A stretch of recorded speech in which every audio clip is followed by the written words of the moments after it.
Welcome to No Left Field, the show for busting boundaries and expanding possibilities. And we have fun doing it. Do we, though? In this episode, what on earth is lovebombing? Why does it matter where a story begins? And how is it that a bird in the hand really is worth two in the bush?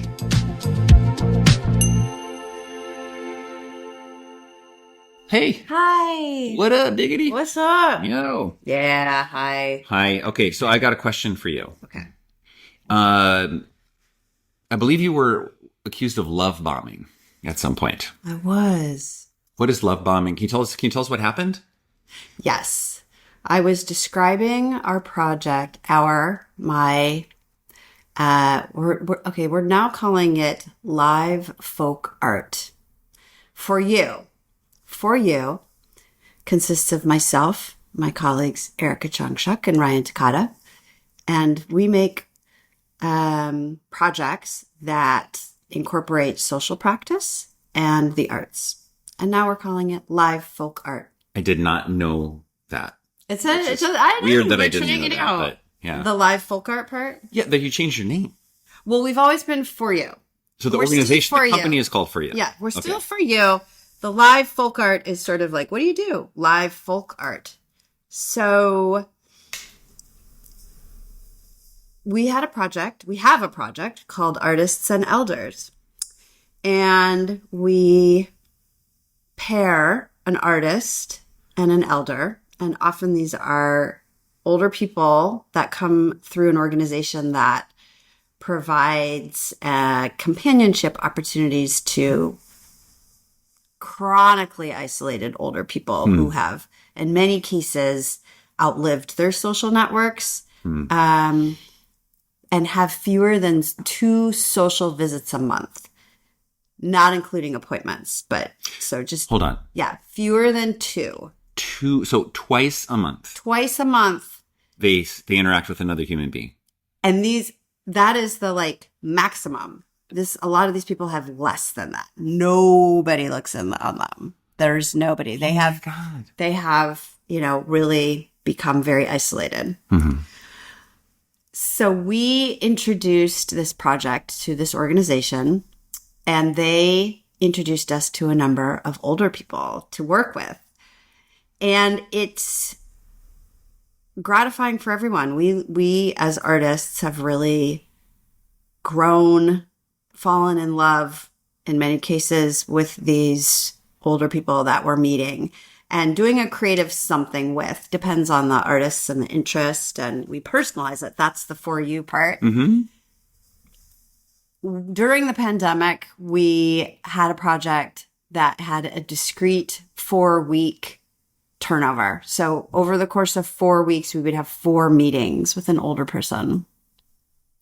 And it was really hard to extract ourselves from that relationship.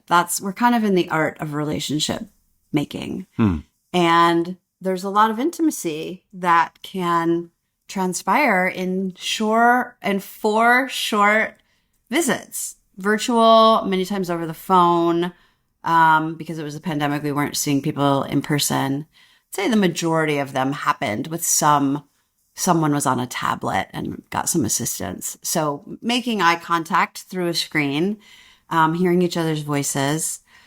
And I was describing this project, Artists and Elders, to someone, and they were concerned that it sounded a bit like love bombing.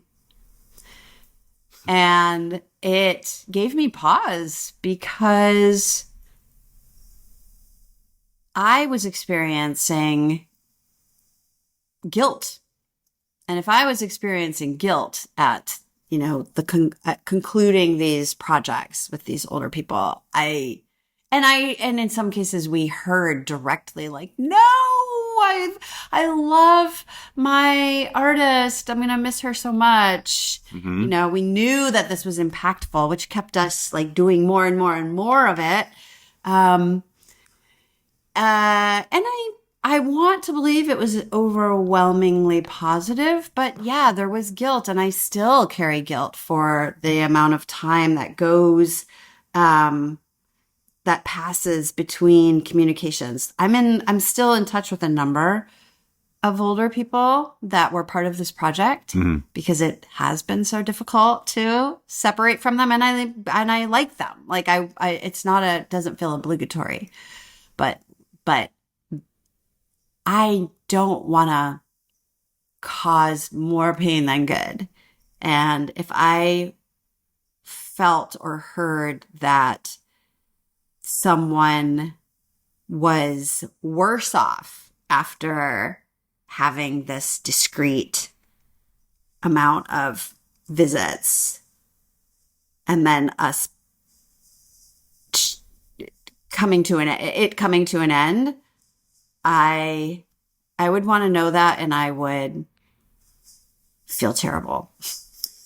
Can I ask you something? Yes. So I asked you about love bombing. You mentioned love bombing, and then you went right to guilt.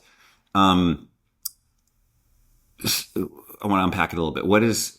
I've never heard the term love bombing until you mentioned it a bit ago. So, okay, what is love bombing?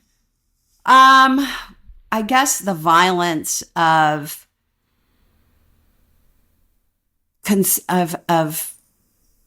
exploding love at somebody who is really available for it. So we're working with some people who are desperate for connection. Mm-hmm. And that receptivity is met by our effusive outpouring of affection. Like, we are in the business of telling you that we think you're wonderful and you have these really interesting thoughts and ideas. And they genuinely do. I'm not making that up. Like, you get a little conversation going, you open the door, and there's this kind of, I think the older person feels a lot of relief and at feeling seen and heard. That's what we all want. But these are folks who are in desperate need of feeling seen and heard because their opportunities for that have become so few and far between.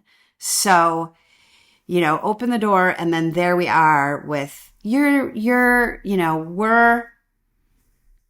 are the center of our attention today, and we're going to be celebrating you today.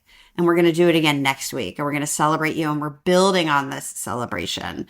And we're bringing other people in who can also tell you what you mean to them and mean to us and how inspiring you are. And it's not just, I'm reducing it to this kind of conversational, but it's like the ways that we connect with them through channeling their creativity and their stories and their interest. And we do it again. And, you get the feeling of, I just said relief, but yeah, it feels like a kind of relief. So we're providing this love to this person who has had a massive deficit of love. And then we are telling them that our time has come to an end and that we're grateful that we had that experience and we've learned so much, but that our commitment to staying at this frequency of communication and connection is finished. And that sounds like it could be damaging, like a bomb could be. So is that the violence? It's not so violent, yes, but the violent, the heartbreak of being dropped. As I say that, I chafe at that expression, but let's just say, like, at the worst extreme, someone feels dropped or dumped by the project coming to an end. We're very good at gauging, setting expectations at the beginning. This is what it will be.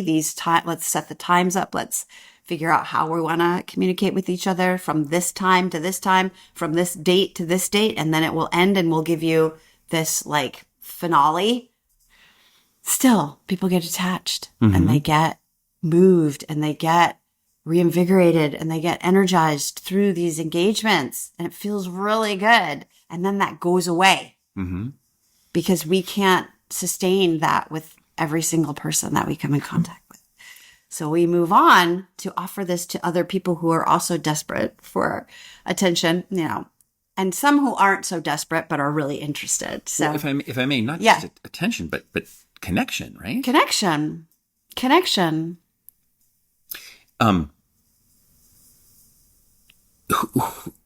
These accusations of love bombing have come from whom? Obviously, not naming names, but that's okay. I couldn't name her name anyways. Like someone who was at a party that I was describing this project to, and that was her reflection.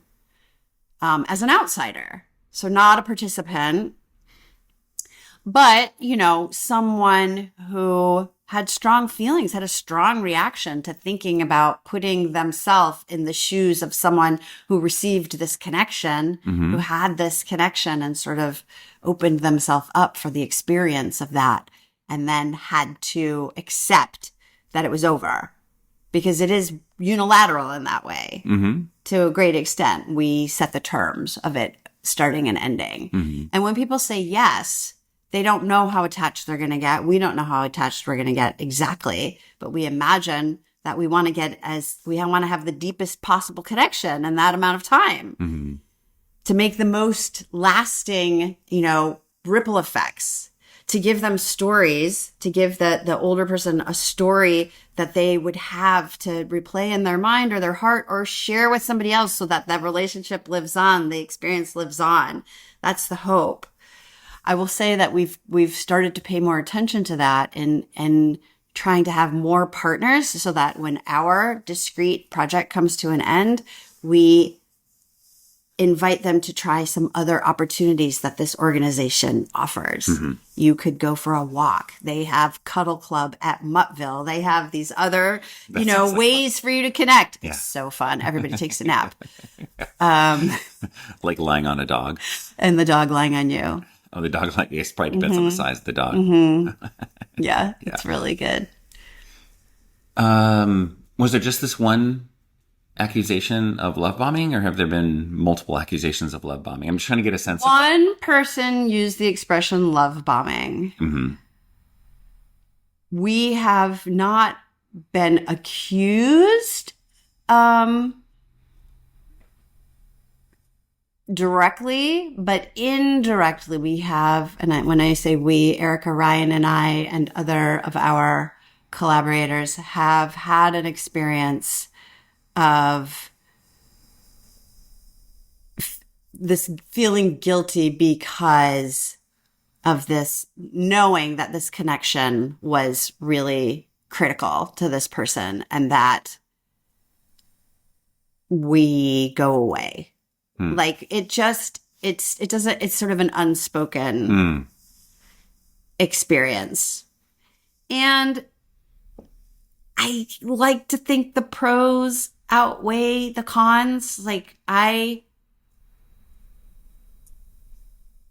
Especially if we're thoughtful about the scaffolding around this project, the other opportunities that they have to connect, the other resources that we can pull into our collaboration so that there is another connection to be made when ours is completed. And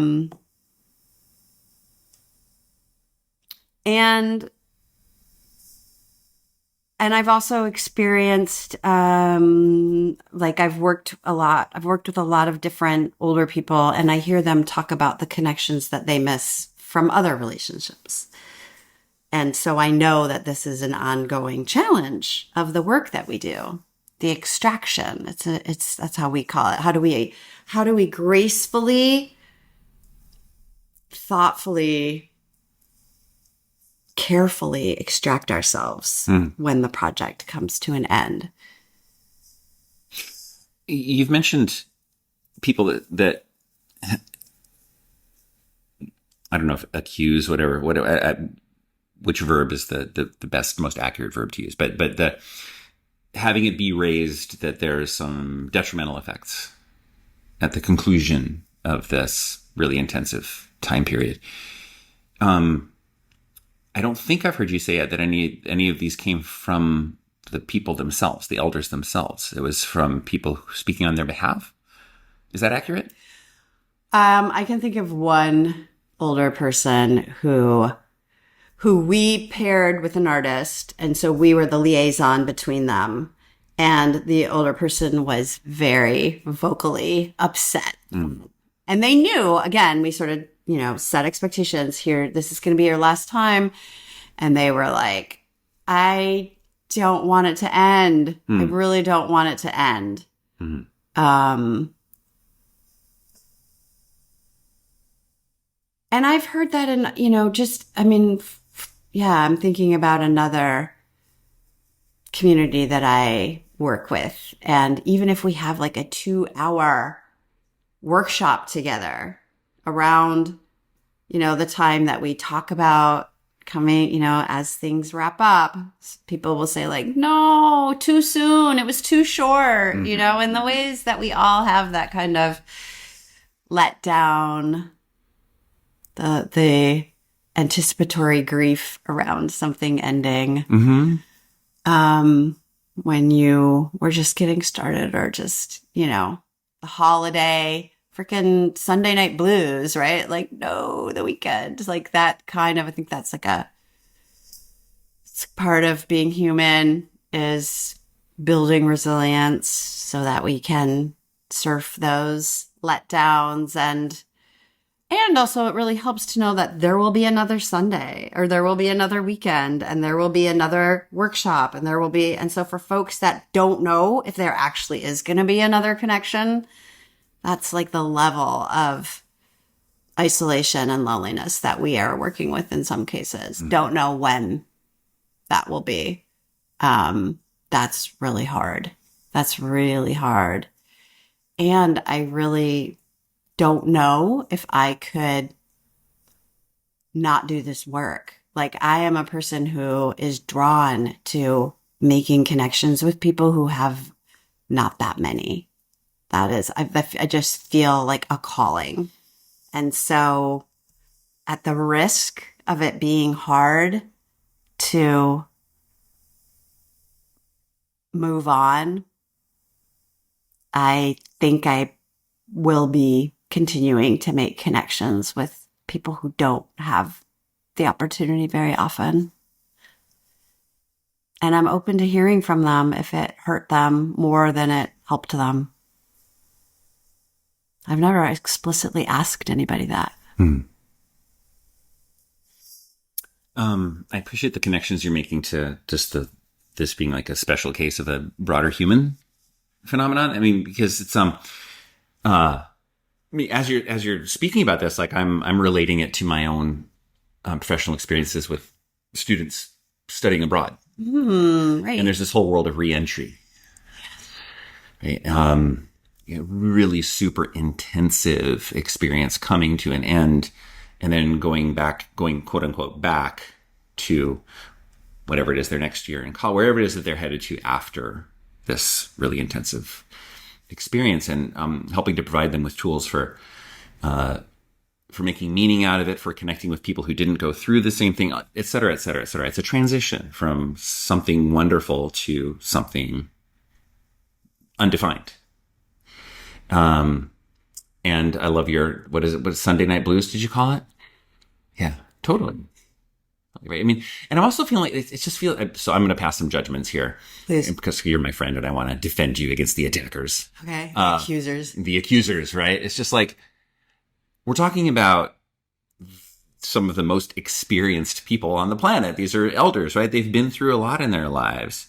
It feels very infantilizing to me to feel like we have to step in and protect them from damage associated with something wonderful ending. I mean, haven't they been through a lot of wonderful experiences in their lives that have come to a conclusion and have a bunch of tools for dealing with those? And I mean, I do love the idea of providing scaffolding. Yeah. I think was what you called it. Well, here's what you can do. Here's what's available to you.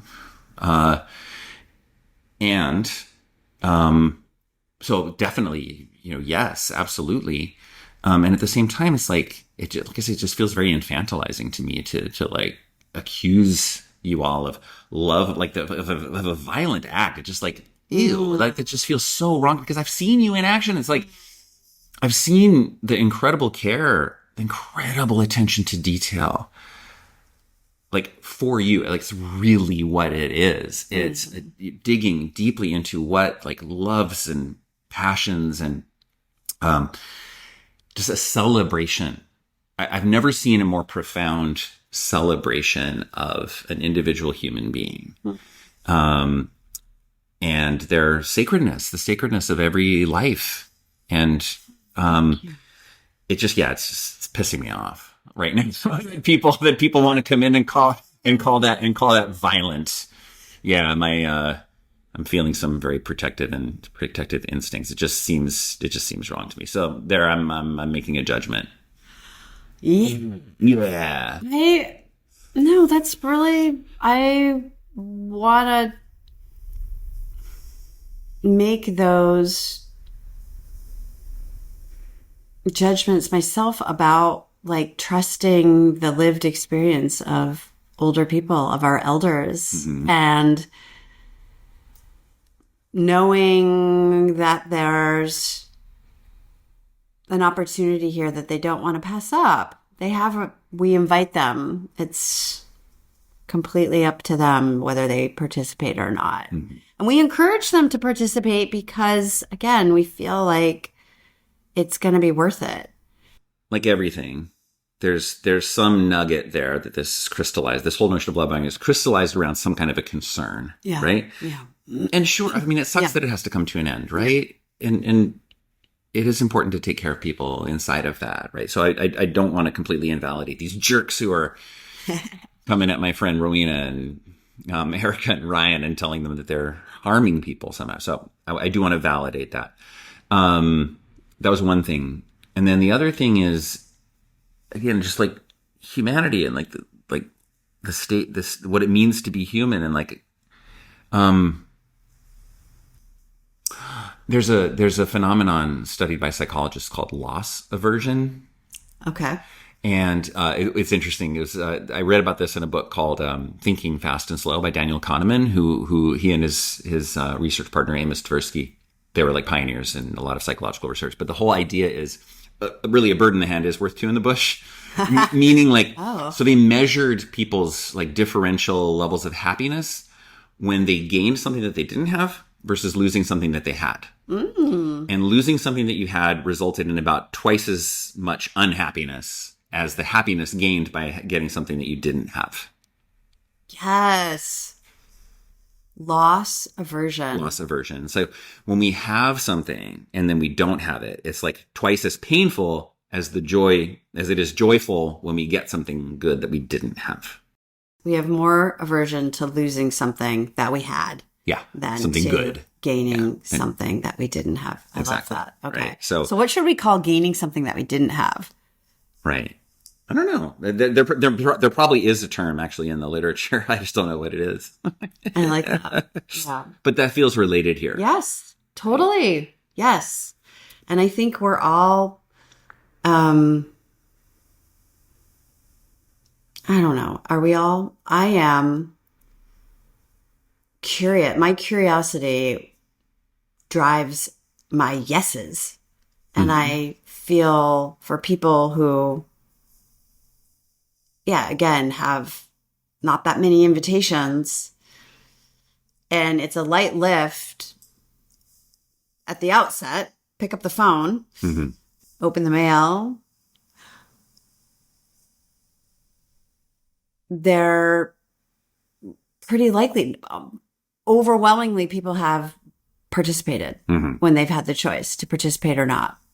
Yeah, in most cases, they have. But one of the things that I'm taking away from this is I'm gaining an understanding of the violence, the perceived violence of this thing called love bombing, in a particular framing, where the starting point is this elder has something precious and then it is taken away from them. That is an act of harming somebody in this framing, right? That's an act of harming somebody, which then is a short step to violence from there. There's many kinds of, but, referring to that as bombing makes sense in that context. And the thing is, it's all framing, right? It's like you're starting with that. Well, what was it like before? Yeah. Right? Let's pick up the story there. Yeah. And I think we're going to come to a different conclusion about whether it was a violent act. Yeah. I also think it's a beautiful expression. Like, Mary sent us some cookies and I was like, thank you for these love bombs. Like, I'm reclaiming love bombing as like something I want more of in my life. So just putting that out there. That's out there, yeah. Bomb me. With love. Me with love. Yes. Bomb me with love. And cookies. Yeah. Yes.